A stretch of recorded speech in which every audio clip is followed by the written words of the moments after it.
जो भगवान शिव की इस अनुपम कथा को ऑनलाइन भी अगर श्रवण कर रहे हैं तो कुबेरेश्वर बाबा की पवित्र भूमि से कर रहे हैं। कहीं भगवान शंकर कंकर की ये पवित्र धरा जो 12 ज्योतिर्लिंग का मध्य बिंदु है, 12 ज्योतिर्लिंग का केंद्र बिंदु है, इस पवित्र धरा पर भगवान शिव की अनुपम आनंदमय लीला श्रवण करने का सौभाग्य मिला है। और शिव करुणा सागर उदार हैं। शिव महापुराण की कथा में पहले भी एक बात कही है और श्रावण के इस अवसर पर फिर कहते हैं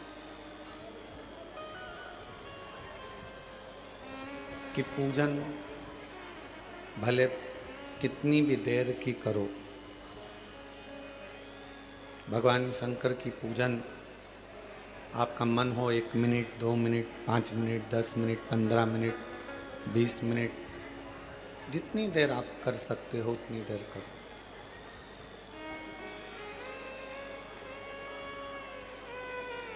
पूजन का कोई समय आपके पास में निश्चित हो कि मैं 10 मिनट भगवान शिव को दूंगी या 5 मिनट दूंगी, 15 मिनट में भगवान शंकर को दूंगी। पूजन कितनी भी देर की करो, पूजन कितनी भी देर की करो, उसका मूल नहीं, सबसे मूल है भगवान पर करा हुआ विश्वास, भगवान पर करा हुआ भरोसा, दृढ़ता। चालू करवा दो, लाइट नहीं है, जनरेटर चालू करवा दो।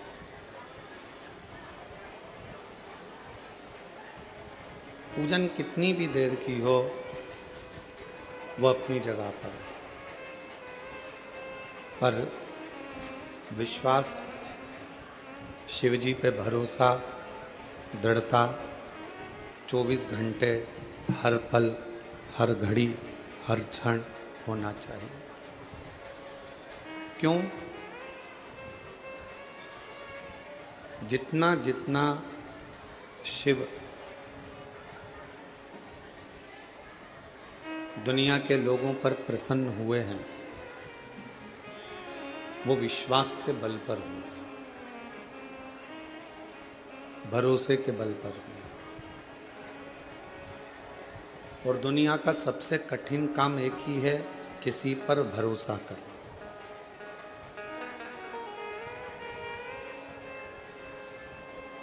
संसार के लोगों पर भरोसा किया या संसार के लोगों पर विश्वास किया तो वो हो सकता है कि वो विश्वास, वो भरोसा टूट जाए। पर यदि भगवान शंकर पर भरोसा किया है, भगवान शिव पर यदि विश्वास किया है, तो वो भरोसा, वो विश्वास कभी टूटता नहीं। अब भरोसा किसको कहते हैं, विश्वास किसको कहते हैं? आजकल विश्वास की भी बहुत सारी परिभाषाएं हो गई।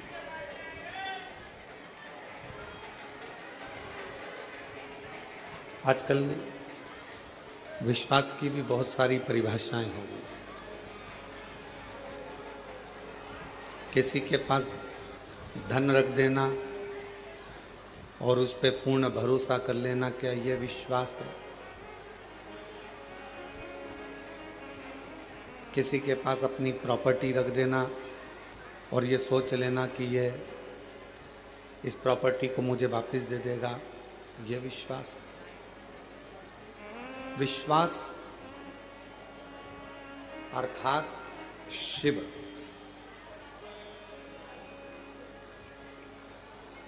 आप किसी को धन दें, आप किसी को संपदा दें ना दें, आप किसी को प्रॉपर्टी दें ना दें, पर जिसको अपना मानते हो, जिसको अपना मानते हो, उसको,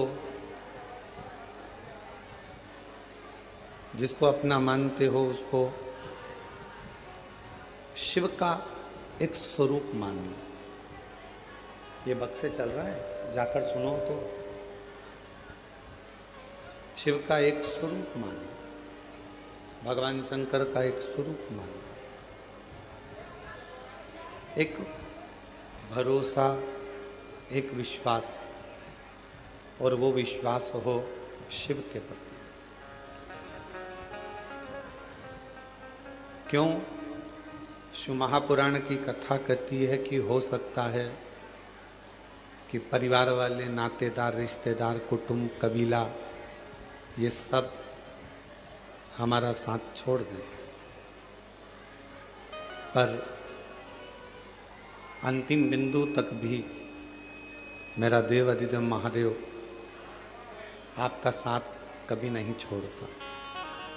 वो हमेशा आपका हाथ पकड़ कर चलता है। और मैंने तेरे ही भरोसे बाबा, तेरे ही भरोसे हवा भी उड़ती जावानी, बाबा डोर हटो छड़ी नाम कटी जावानी, भोले मैं तेरी पतंग, शंभू मैं तेरी पतंग, हवा बिच उड़ती जावानी, बाबा डोर हटो छड़ी नाम कटी जावानी, भोले मैं तेरी पतंग। एक विश्वास की दृढ़ता में मेरे शिव की प्राप्ति है। कितना सुंदर लिंग पुराण में कहा गया कि हम जब एक चावल का दाना भी यदि भगवान शंकर जी को चढ़ा रहे हैं, मात्र एक चावल का दाना यदि हम शिव जी को समर्पित कर रहे हैं,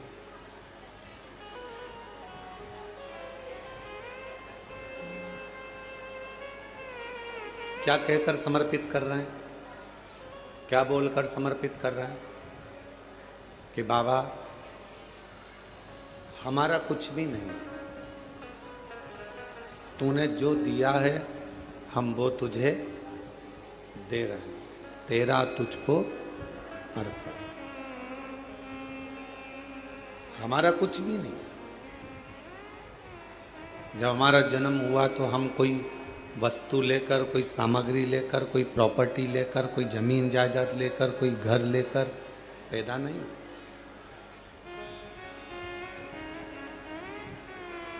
आपको और हमको तो ये भी नहीं मालूम था कि हम किसके घर में जन्मेंगे। आपको और हमको तो ये भी नहीं मालूम था कि हमारा नाम क्या होगा, घर कहाँ होगा, मोहल्ला कौन सा होगा, शहर कौन सा होगा, जिला कौन सा होगा, प्रदेश कौन सा होगा। आपको और हमको किसी को नहीं, किसी को।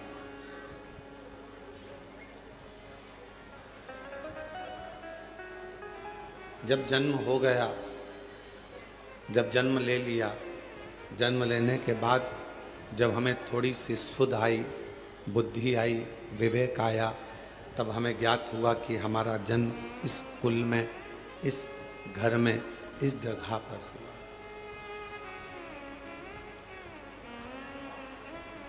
एक फूल को नहीं मालूम होता कि वो सुबह टूटेगा, अर्थी पर जाएगा कि मंदिर में जाएगा। एक फूल को नहीं मालूम कि वो टूटने के बाद किसी के जूड़े में गजरे में लगेगा या वो फूल टूटने के बाद किसी की श्रद्धांजलि में जाएगा।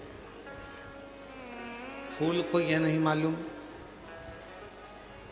कि ये पुष्प कहां और कब जाएगा, कैसे जाएगा।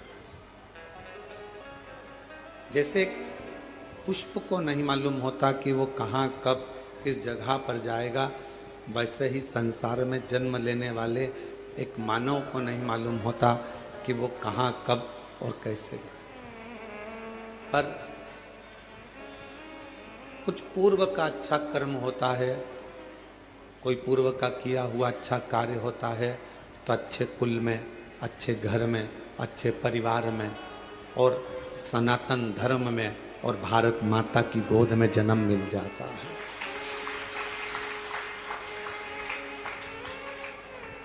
कोई पिछले जन्म के अच्छे कर्म मुझे बाबा तेरा कोई पिछले जन्म के अच्छे कर्म मुझे बाबा तेरा साथ मिला। जहाँ सारी दुनिया झुकती है, जहाँ सारी दुनिया झुकती है, मुझे वो आली दरबार मिला, दरबार मिला। कोई पिछले जन्म के अच्छे कर्म मुझे बाबा तेरा, कोई पिछले जन्म के अच्छे कर्म मुझे बाबा तेरा। कोई पूर्व का जन्म अच्छा होगा, कोई पूर्व का किया हुआ कार्य अच्छा होगा, जो मानव का शरीर पूरा मिल गया। भगवान ने कोई हाथ पैर, आंख नाक मुख कान में कोई कमी ना छोड़ी। श्रवण शक्ति भी पूर्ण दी, नासिका भी पूर्ण दी, नेत्र भी पूर्ण दी है, वाणी भी पूर्ण दी, कोई कमी ना रखी। और पूर्व का कोई अच्छा कर्म होगा, जो आज सावन के महीने में कावड़ लेकर कुबरेश्वर बाबा के धाम में आकर विराजमान है। कोई पूर्व का कर्म अच्छा होगा, जो शिव महापुराण कथा के इस पंडाल में कथा श्रवण करने के लिए, जहाँ कथा सुनने के लिए सबका दिल होता है, कंकर शंकर की भूमि पर कथा श्रवण करने के लिए बैठे। और मैं एरंडोल वाले काबरा जी को और गुप्ता परिवार को धन्यवाद देता हूँ। कोई पूर्व का पुण्य होगा जो जजमान पद आपको श्रावण के महीने में प्राप्त हो। इस श्रावण के अवसर पर आप लोग पहुंचे।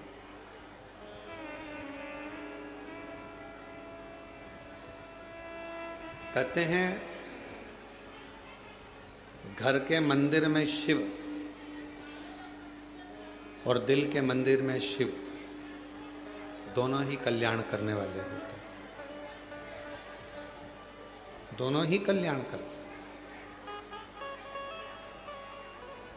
घर के मंदिर में जो शिव है, तुम्हारे घर के मंदिर में जो शिवलिंग है, तुम्हारे घर के मंदिर में जो शिवलिंग विराजमान है, वो भी कल्याण करने वाला होता है।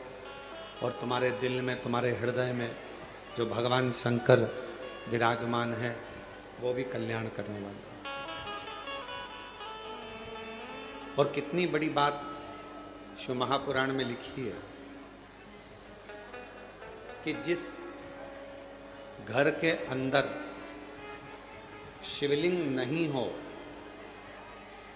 जिस घर के अंदर अगर छोटा सा भी शिवलिंग नहीं है, तो उस घर का पानी पीने का भी यहाँ पर वर्णन नहीं किया गया कि आप उस घर का पानी। काबरा जी, लिंग पुराण में, शिव महापुराण में, स्कंद पुराण के काशी खंड में, अवंतिका खंड में, केदार खंड में, सब में वर्णन किया गया कि घर के अंदर यदि एक छोटा सा भी शिवलिंग है,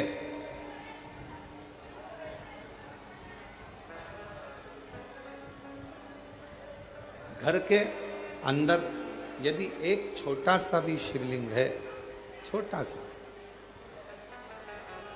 और वो घर फिर किसी का भी हो, अगर छोटा सा शिवलिंग घर के अंदर है, फिर वो घर किसी का भी हो, उस घर का जल स्वयं गंगा के जल के बराबर।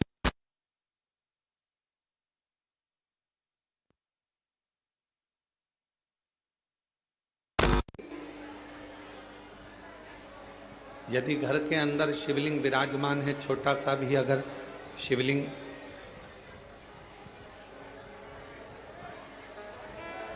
बाहर आवाज नहीं जा रही है, उस आवाज की व्यवस्था करो। घर के अंदर यदि छोटा सा भी शिवलिंग है और वो शिवलिंग आपके घर के अंदर है, और आप अगर पूजन कर रहे हैं तो ठीक, पूजन नहीं कर रहे हैं तो ठीक, और घर के अंदर वो शिवलिंग अगर रखा भी है तो कहते हैं उस शिवलिंग के सामने से केवल प्रणाम कर कर, नमन कर कर यदि आप निकल कर चले जाते हो तो भी जिंदगी में कहीं अड़चन नहीं आती और काम सफल होता चला जाता है, कार्य सफल होता चले जाता है। और शंभु शरणे मांगू घड़ी रे, दुख का दया कर न दर्शन आपो, शंभु शरणे पड़ी मांगू घड़ी रे, दुख का दया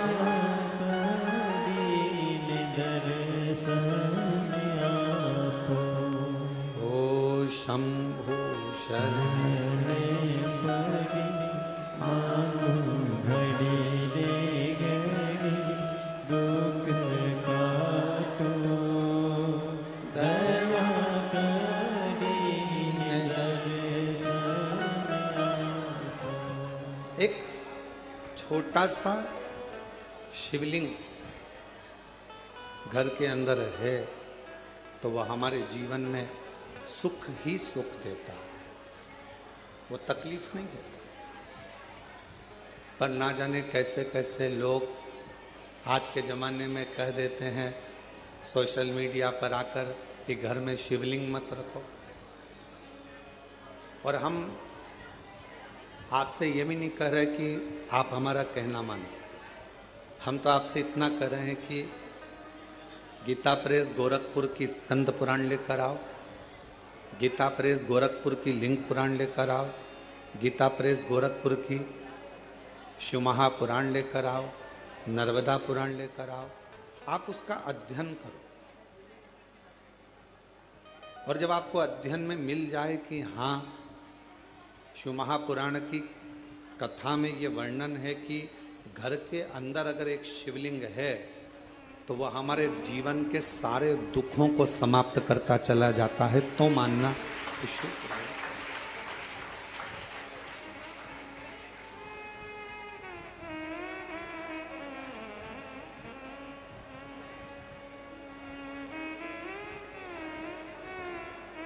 एक एक पुराण के एक एक शब्द का अध्ययन करो, पढ़ो, और नहीं पढ़ सकते तो फिर गुरु की वाणी पर भरोसा करो। अगर आप शिव पुराण को, लिंग पुराण को, नर्मदा पुराण को, स्कंद पुराण को नहीं पढ़ सकते तो फिर आप गुरु की वाणी पर विश्वास करो, गुरु की वाणी पर भरोसा करो। महाराज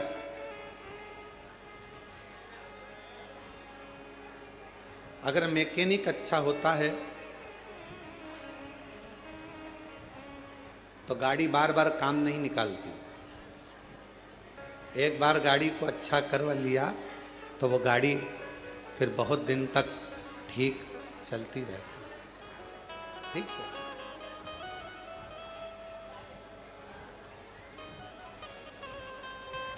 यदि मैकेनिक अच्छा है और मैकेनिक अगर ठीक है, गाड़ी अगर एक बार उसने सुधार दी है तो वो गाड़ी फिर काम नहीं निकाले, फिर वो गाड़ी काम बार बार नहीं निकाल सकती। जैसे मैकेनिक अच्छा है तो गाड़ी बार बार काम नहीं निकालती है, गाड़ी बार बार बिगड़ती नहीं है, उसी तरह यदि गुरु अच्छा है तो ये मन बार बार बिगड़ता नहीं है और गलत जगह पर जाता है। एक मैकेनिक की तरह एक गुरु होता है।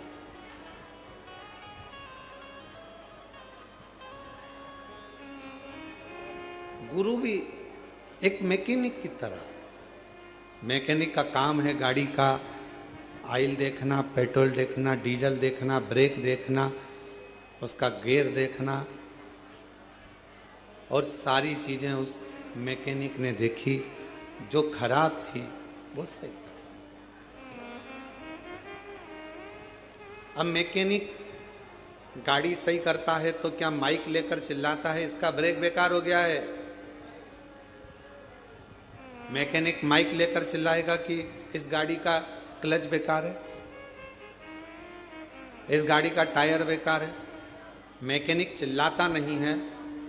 मैकेनिक जब गाड़ी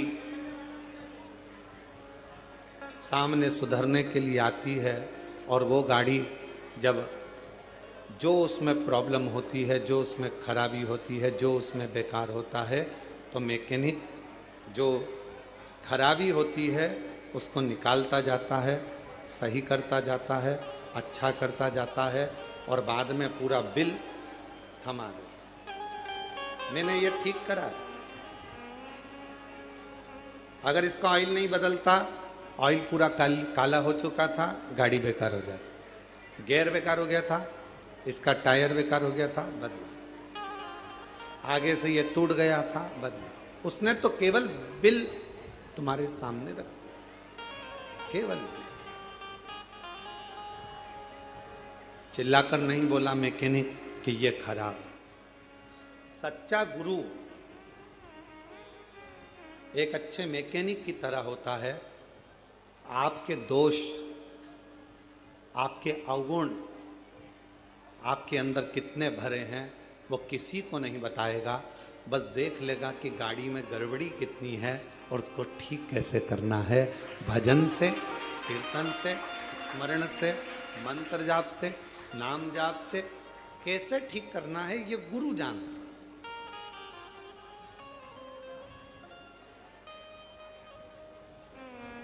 और किसी ने बहुत अच्छा कहा, नहाए धोए हरि मिले, नहाए धोए हरि मिले तो मैं नहाऊं 100 बार। अगर केवल नहाने से भगवान मिलता तो मैं 100 बार नहाता रहता।